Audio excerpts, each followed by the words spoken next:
старинных, стародавних традициях большого пятого этажа у нас бывали, Алекс, с вами эпизоды, когда вам, пользуясь вашим совершенно фантастическим обаянием, удавалось известных артистов пригласить в студию и заставить их сыграть, например, на рояле.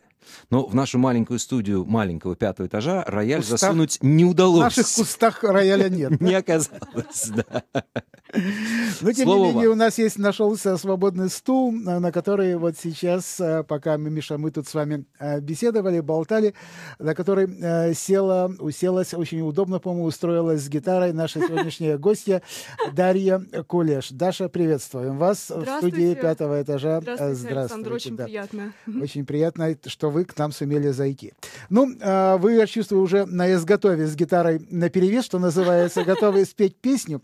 Но прежде чем вы споете эту песню, я скажу два слова о том, все-таки то, что я знаю о Дарье Кулеш. Это имя я услышал впервые буквально, наверное, неделю тому назад. Да? Мне, как культурному обозревателю, приходит бесконечный поток всевозможных писем. И вот в одном из этих писем было предложение от британской фирмы Folkestone Records познакомиться с Дарьей Кулеш, живущей здесь, в Британии, молодой певицей, автором песен, и прислали песню. Песня, надо сказать, произвела на меня очень сильное впечатление. Сейчас мы эту самую песню услышим, но я еще хочу сказать в качестве предисловия, что Дарья Кулеш живет здесь, в Британии, сколько лет? С 2007 года. 2007 года, да? А до этого жила в Москве, и в Москве занималась, тоже писала стихи, писала песни, но в Москве эти песни были, насколько я понимаю, как вы мне, Даша, рассказали, главным образом такая кельтская тематика. Да. Шотландские, ирландские. А затем вы переехали сюда и решили, что сюда со своим самоваром, наверное, кельтским было бы... Рынок кельтских самоваров в этой стране давно освоен, да. Это точно, да. Да. И оказалось, что вот это самое, почему на меня произвела сильное впечатление эта песня, которую я услышал, эта песня, она исследует ваши ингушские корни. И вот история ингушского народа, здесь она прослеживается. Пока я скажу, вот этого достаточно. Давайте послушаем песню, а потом мы поговорим о ней поподробнее. Песня еще раз называется «The Moon and the Pilot», «Луна и летчик». Спасибо.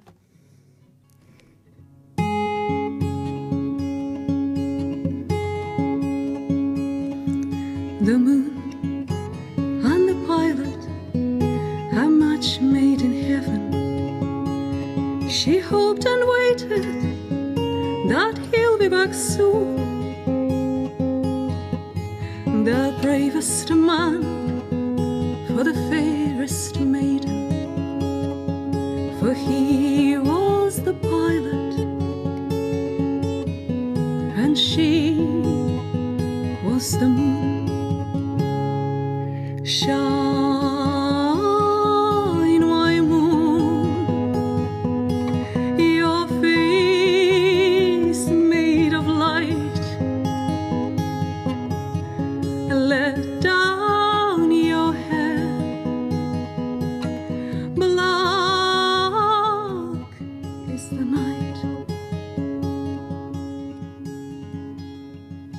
Strangers in uniform came to the village. The men who could fight were away at the wall. By order of Stalin, the children and women were shoved into rail cars, and home was no more. Shine,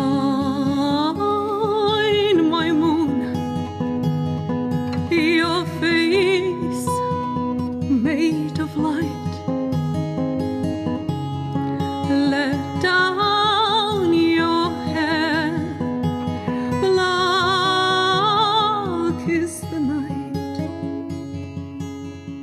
The pilot's wife hid all her jewels, exchanged them in exile for food and for fun. In the darkest of nights, she guided her children like the moon shining through deportation and war. Shine, my moon, your face made of light. Let down your hair, black is the night. She awaited in vain the return of her pilot, gave herself to her children, gave them hope, gave them life. The fairest woman, the bravest mother, she was simply the moon. And the pilot's wife. Shine, my moon, your face made of light. Let down your hair, black is the night. Shine, my moon, your face made of light. Let down your hair, black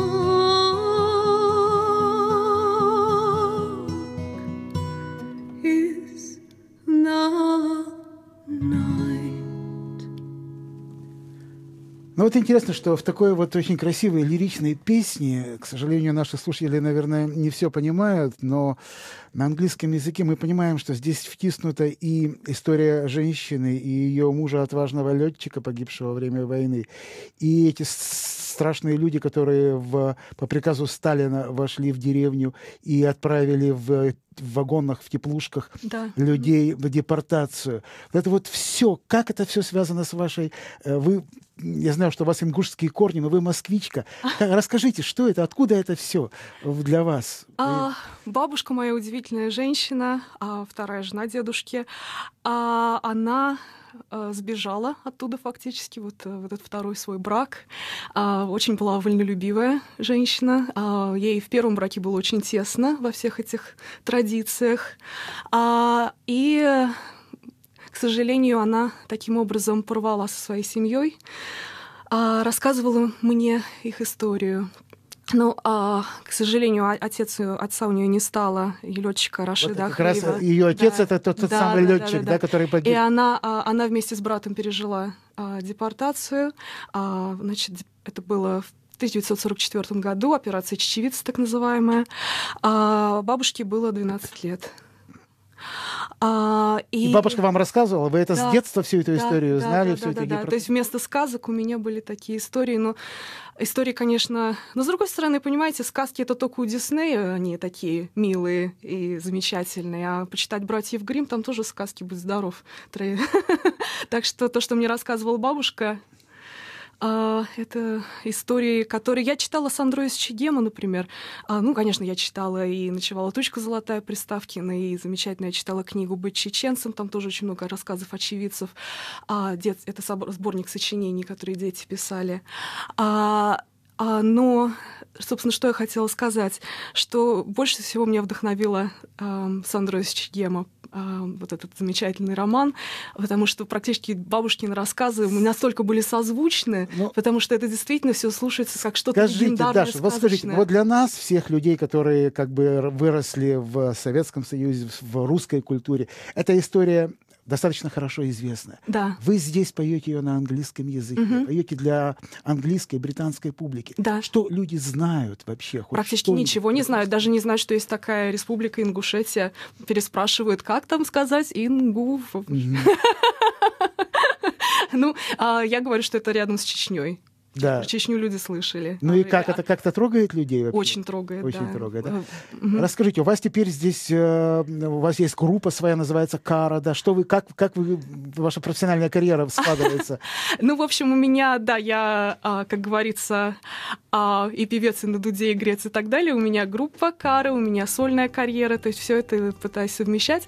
«Кара» исполняет, у нас в группе есть Бен, который тоже пишет песни, но он такой классический англичанин, то есть у нас получается интересный гибрид. И я там же со своими русскими, там, ингушскими корнями. Кстати, в «Каре» у меня больше русский. Ингушский я уже исследую в своем как сольный проект.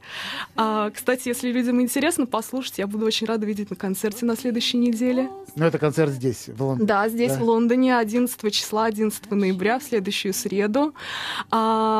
И люди успеют после вот вашей замечательной передачи.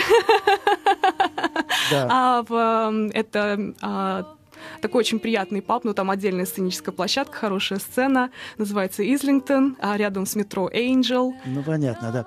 Ну, а вот песня эта как раз, вы только что мы ее услышали с вами в акустическом исполнении под гитарой, а вот эта вот студийная версия, которую мы сейчас слышим, она, я насколько понимаю, выходит на компиляции, на сборники вашей фирмы, на которой вы записываетесь, Folkestone Records, да? Выходит, по-моему, сборник 12 ноября, если я не ошибаюсь. Да, кстати, а его можно скачать уже бесплатно, если купить билет вот на концерт 11 ноября, то бесплатно, пожалуйста. Я уж собрался было сказать, какая удивительная щедрость, и ошибся. Полминуты у нас осталось для того, чтобы услышать последние аккорды. Дарья, спасибо, Спасибо вам. вам. Мы прощаемся с вами до понедельника, до 6 вечера по Москве. Всего доброго.